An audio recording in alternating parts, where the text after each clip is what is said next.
皆さんこんにちは、サロンの西です。今日は抹茶茶碗と飯茶碗の違いについてご紹介できたらなと思います。突然ですが、皆さんはお茶をいただく時の茶碗とご飯をいただく時の茶碗の違いは何だと思いますか？私もですね、お茶を始めた当初、抹茶茶碗、飯茶碗、その違いについてよくわかりませんでした。もっと言うと、お抹茶茶碗が手元になかったので、飯茶碗でお抹茶を最初は立ててました。でも、やっぱりお稽古場でいただくお茶と何か違うなというのを感じてました。それである日ですね、自分用の抹茶茶碗を買って、お気に入りの抹茶茶碗、今も使ってるんですけれども、やっぱり抹茶茶碗と飯茶碗、明確にちょっと違うんですね。今日はちょっとそのあたりをお話しできたらなと思います。まず最初に抹茶茶碗と飯茶碗はその目的が異なります。飯茶碗のこの用途としては基本的にはご飯をよそうっていうことですね。やはり飯茶碗はご飯を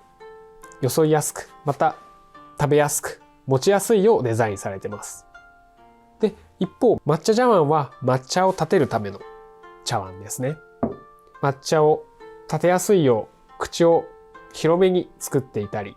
あとはこの手取りといいますか、すごく滑らかであったりとか、お茶碗によっては、ゴツゴツしてたり質感が楽しめるような、そういうお抹茶茶碗もあります。ご飯をよそうお茶碗ではあるものの、じゃあこれでお茶を立てられるかというと立てられます。でも、抹茶茶碗と飯茶碗の一番の違いは干渉に耐えられるかというところです。干渉というとちょっと難しい聞こえかもしれませんが、実際抹茶茶碗ですね、お茶会では、一番お客さんとの距離が近い道具でもあります。茶席ではこのように様々な切り口で干渉されます。そのため抹茶茶碗に求められるところというのは、やはりどれだけ、この抹茶茶碗にですね、干渉できる、見どころといいますか、ポイントがあるのかっていうところだったりします。では、飯茶碗にそういう干渉に耐えられる要素があるかというと、もちろん力を入れて、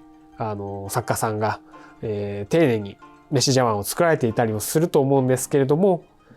やはり抹茶茶碗にはなかなかかないません。そのため、お茶を立てる際には、やはり抹茶茶碗でお抹茶を立てていただいた方が、目で楽しんだり、手に取って楽しんだり、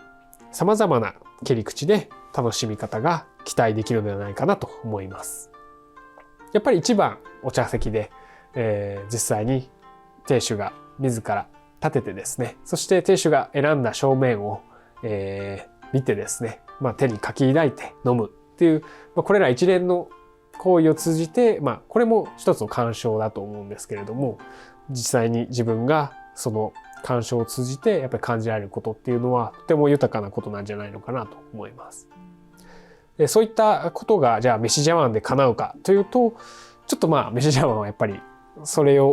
いうふうには作られてはいないので、ちょっと難しいのかなと思います。例えばじゃあご自宅でお抹茶を立てたいという方がですね、最初どういう茶碗を選べばいいかっていう時にですね、もちろん飯茶碗でもお茶は立てられますが、抹茶茶碗というのはやっぱり茶筅ですね。お茶を立てる際はこういう茶筅を使いますので、茶筅で振る時になるべくやっぱり口が広い方が茶筅が振りやすいというところがあります。なので、飯茶碗でも口が広いものありますから、これでも全然立てられるんですけれども、抹茶茶碗の方がこの茶筅で立てやすいように作られている抹茶茶碗とかもありますので、私としては一番おすすめしたいのは、実際にご自身で手に取っていただいていいなと気に入ったお茶碗をぜひ使っていただきたいなと思います。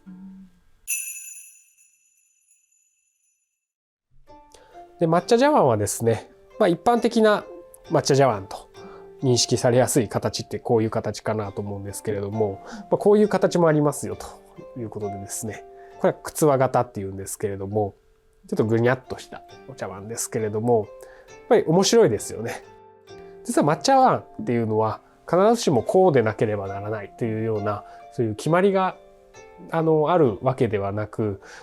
そこが実は自由なところも魅力的でして、例えば自分にとってそのお茶碗ですね、あとはもしくはティーボールでももちろんいいんですけれども、これでお茶を立てたいと思って立てたらですね、それはもう抹茶碗になるのかなと思います。で、もちろん日本ではですね、これまで歴史の中で様々なお茶碗が作られ続けてきていますので、そういったものに実際に触れてみたりとか手に取っていただくことでですね、やっぱり過去の茶人さんはこういう美意識でお茶碗を作られていたんだなとか、こういう価値観があったんだなという、そういった学びもありますし、そういう意味ではすごく幅広く学びと、楽しみ方があるのかなと思います。抹茶碗の楽しみ方というのは本当に人様々でして、例えば産地ごとでいろんな焼き物がありますので、産地の視点で見るっていうこともできますし、形状によって大きく異なるというところもありますので、その形で楽しむっていう。で、本当に様々な楽しみ方があります。で、その中でですね、個人的にお勧めしたいのは、やっぱり、いろんなものに手に取っていただいた上で、自分の中の好きであったりとか、自分にとって気に入ったお茶碗を大事に使う。で、例えば1碗ですね、それを10年20年と使い続けることができますので、そうしていく中で愛着も湧きますし、もっと言うと抹茶茶碗というのは育つんですね。お抹茶を立てれば立てるほど茶染みといってお茶の底にですね、お抹茶の粉の微細な粉がお茶碗の底に沈んでいってですね、それが黒ずんで茶染みとなって味わいとなるという。で、その味わいを実は鑑賞して楽しむという価値観もあります。なので、抹